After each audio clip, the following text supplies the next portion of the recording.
Ok, pessoal, graça e paz. Hoje eu vou dar início a uma série que vai para o meu livro, que Deus tem me incomodado muito para fazer.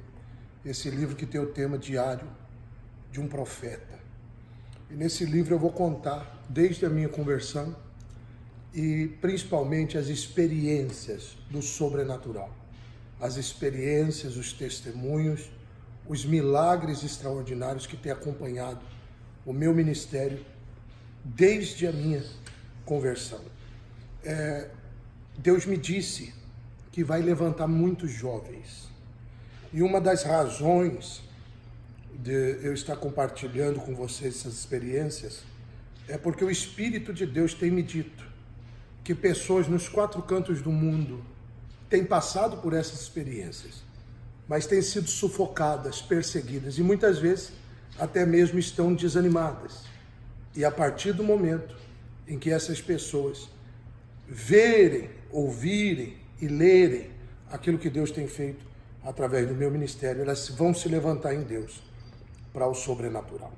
Pois bem, em primeiro lugar eu quero falar sobre o dia da minha conversão e a maneira com que eu me converti.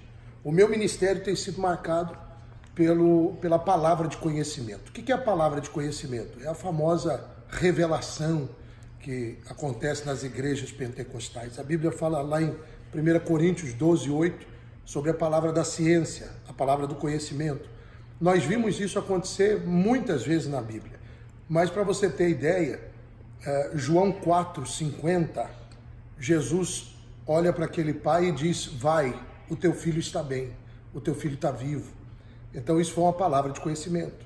Outra vez Jesus vem à mulher samaritana e diz assim: olha, você teve 5 maridos e o que tem não é seu. O que foi isso? Uma palavra de conhecimento, uma palavra de revelação. E a Bíblia está repleta dessas palavras. Quando antes da minha conversão, eu estava indo muito mal na escola e eu aprendi a dirigir muito cedo.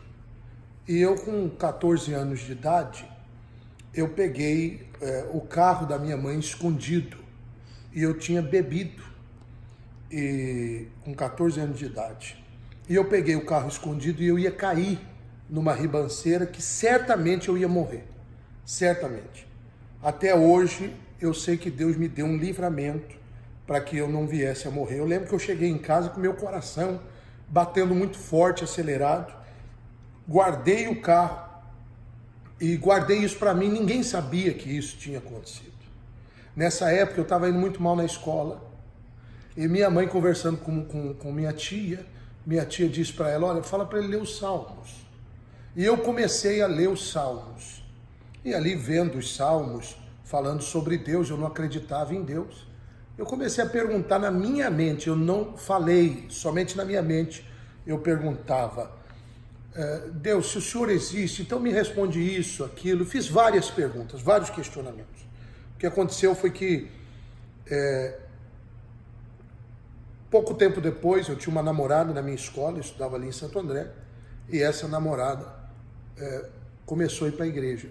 E a prima dela, que estudava na minha classe, uma estava na 8ª série comigo, a outra estava na 7ª série, minha namorada estava na 7ª, e essa minha amiga, que era a prima dela, na 8ª, começaram a falar da igreja, e eu falei: eu vou lá para ver, porque eu acho que elas devem estar indo para a igreja, porque deve estar de olho em algum menino, alguma coisa assim. Eu vou sem ninguém ficar sabendo.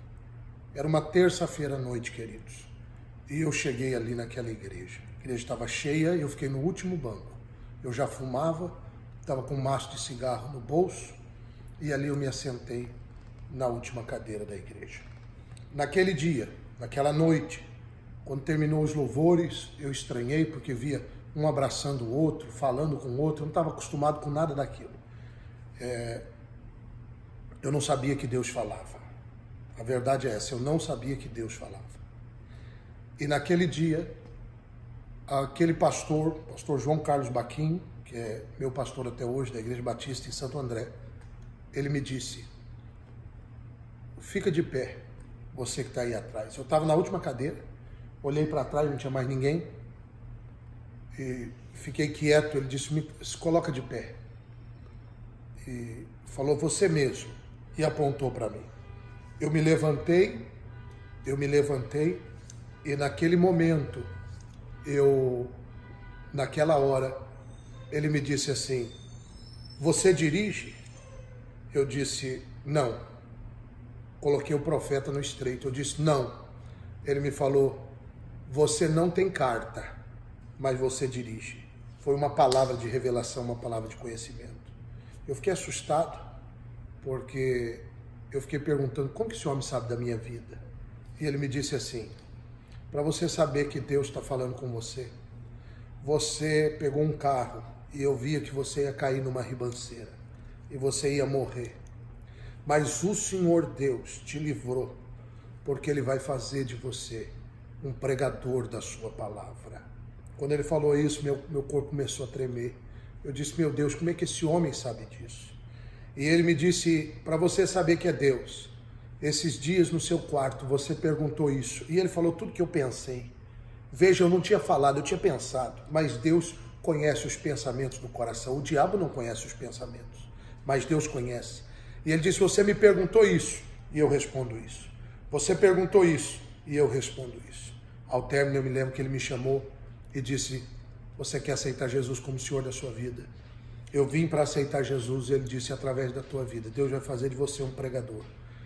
E muitos jovens vão se converter através da sua vida, muitas pessoas. Quando ele falava isso, eu tive uma visão.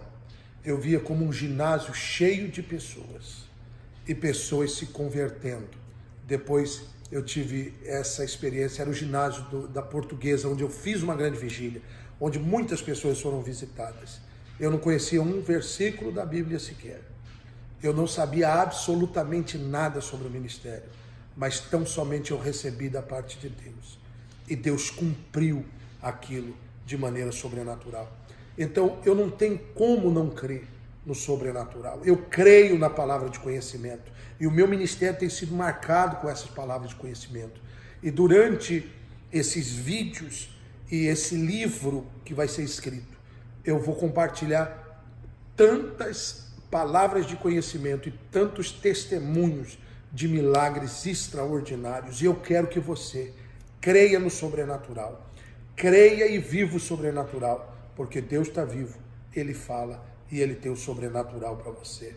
Eu te abençoo nesse dia. Saiba que Jesus te ama e tudo que Ele me falou naquele dia, Ele tem cumprido.